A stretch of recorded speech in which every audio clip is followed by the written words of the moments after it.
Sorry. Okay, should I make him get off or should I just leave him? Thrifted sister. Thrifted sister. Oh, Steve, come on, Steve. This way. Hey everybody, and welcome back to Thrifted Sister. It's been a few weeks. Adeline and I were on a fantastic backpacking excursion in the European Alps. We did the Tour de Mont Blanc, which is the full circuit. It's about 100 miles, a little over 100 miles around Mont Blanc, which is the highest mountain in the French Alps. We had a fabulous time, and the only downside was that my phone got washed out by a very epic rainstorm a couple of days into the trip. It was nice to be off the grid and good to be back. To kick things off for fall, I have put together a little Paris thrift haul video. Yes, you heard me right. Paris thrift haul.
My brother Emmett and I got to spend 2 days in Paris on our way to Chamonix, France. And of course, being me, I had to explore the thrifting and secondhand scene. All of the shops that I mention, I will post the links to the maps for them, and if they have a website, in the description below. And I will also be posting them on my story in Instagram if you follow me there. You go check out the Thrifted Sister highlight. I will be posting them there. What I discovered is that there are not very many traditional secondhand and charity shops as we think of them in the US. There is one line called, I think it's called Emmaus, and there was one in Paris, but I wasn't able to visit that one. We didn't have time. From what I read online, that's more of a regular, people just make donations kind of thrift store. Everything else that I found in Paris was technically consignment, so people buying and reselling clothing, and vintage. That being said, it was a fantastic consignment and vintage market, and pretty fairly priced. The main vintage shops we checked out were Hippy Market and Culture Vintage. Quand tout devient silence lorsque le jour est fini, que mes rêves commencent, alors je pense à lui, je pense à lui. Avant de dormir, je rêve à tout ce qui m'a dit. The vintage shops had a really great selection. There were some fabulous pieces, and I didn't end up buying anything, mostly because I just ran out of time. Vintage pieces are definitely investment pieces for me, and so I like to wait until I find a really solid gem if I'm going to be spending more money on it. I didn't find anything that was like I had to have, so I withheld, and then I went and spent a bunch of money at some other consignment shops, so it was great! This is all in a really fun part of town called Le Marais. It's close to the Pompidou, the Museum of Modern Art. If you happen to go to Notre Dame and you just cross north over to the river, you will be in this area where there are a huge collection of vintage and secondhand shops. If you watched any of my other thrifting videos about thrifting in new places, it's one of my favorite things to do when I travel because I get to know a part of town that I probably wouldn't have explored otherwise.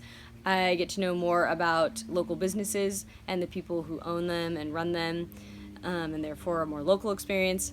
And I get to cross paths with local people as well.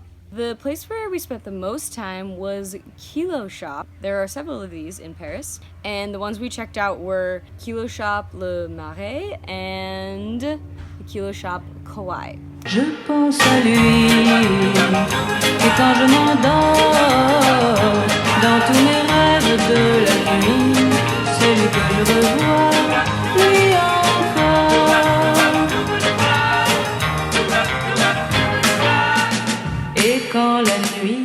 Now, here's the fun thing about the kilo shops. You pay by the kilo, or the kilogram. Well, the way it works is they have 4 different colored tags. So you might pick up an item and it would have an orange tag on it, and orange tags are 20 euro per kilo. En ne pensant qu'à lui.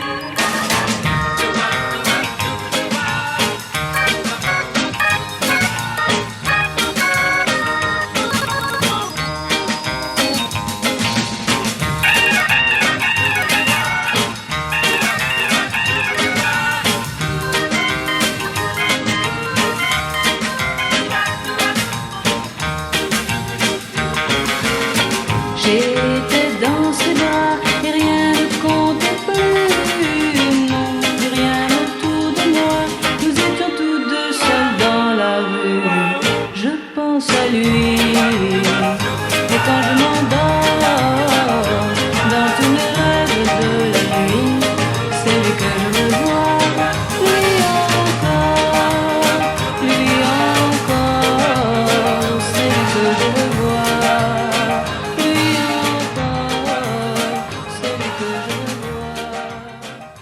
Things were fairly priced. We got a total of 3 dresses, 1 skirt, 2 tops, all for myself. My brother Emmett got a pearl snap, and Jeff got a long sleeve silk shirt, which he had actually been looking for one for backpacking, and they had a whole rack of them, so that was nice. We got 2 silk scarves, which the scarves were a little bit more expensive. They were priced individually. All of that came to a total of 80 euro, which in US dollars is, I'll have to calculate it later. That is more expensive than you would be paying for in a regular US thrift store. But if you think of it again as consignment, these are pieces that have been pre-selected, so they've done a lot of the heavy lifting for you, the deep digging, then it's a really decent price and some really great items. Another fun thing they did was they had a 2 euro table. So it was a big table covered with clothes, and everything on it was just 2 euro. I want to show you some of my favorite things that I found at the kilo shop.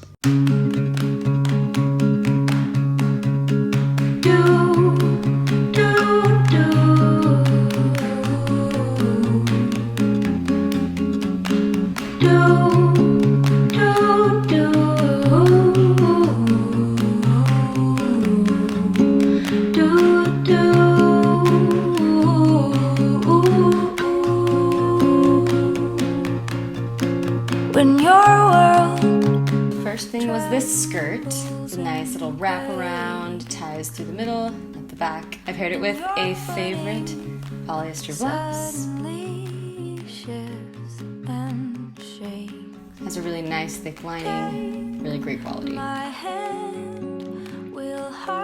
Next was this dress that is, believe it or not, 100% silk. I had never experienced silk like this. It feels a little bit like a linen, but softer. It's very, very comfortable. It has pockets, and I will probably wear it every day for the rest of my life. This was my vintage find. I don't usually wear pink because I don't think it is the best color for my complexion, but this color worked well, I thought. It brought out my rosy cheeks. I love the buttons, the fun bleach splatter look. Found a few other things, but these were my favorite items that I wanted to share with you. At Kilo Shop, they had these nifty postcards. The Vintage Tour, Secondhand Shopping in Paris. They have a whole list of some of the shops. Whole list of vintage and secondhand consignment shops. I will be sharing all of these to my stories. Check out Thrifted Sister highlights on my story on Instagram. We also discovered a super awesome bonus. I am gluten intolerant. Wah, wah. Around the corner from these shops was a completely gluten-free waffle shop. Yes! If you've been to Paris, you know there are delicious pastries and waffles and crepes and everything everywhere all the time, and most of them you can't eat being gluten intolerant. So to come across a gluten-free waffle shop was amazeballs, and it was delicious. So good. I definitely recommend that if you are gluten intolerant. Honestly, I thought it was great even being for gluten-free. They had dairy-free options. They had sweet and savory. So I would recommend checking it out, even if you're not gluten-free or dairy-free or vegan. It was delicious. Jeff loved it. Even my brother Emmett liked it. Recommend them. That's it. That's my Paris thrift haul and our thrift special on thrifting secondhand and vintage in Paris. Next time you're in Paris, or if you live there, or if you're visiting, maybe give these shops a try. Check it out and see how much cool stuff you can find for a kilogram. Of course, if you've been to Paris and you have shops, places to eat, different things to check out, post them in the comments below and I can always add them to the description here. Share the love. We want to spread the word about great businesses, restaurants, and local shops. And if you've been to Paris and done any kind of thrifting or secondhand or vintage shopping, I want to hear about it. Comment below because I really hope that I get to go to Paris again someday and I can add your shop to my list. And make sure you stay tuned for next week. Adeline and I are back at it with our thrifting challenges, of course. As always, like, subscribe, and share, especially if you know somebody who's going to Paris and they want something fun and unique to do that they have that maybe not everybody else is going to be doing. Send them this video. You can get the thrift market hopping in Paris. Yeah. All right, thrifters, keep on thrifting, and I'll see you next time. Bye.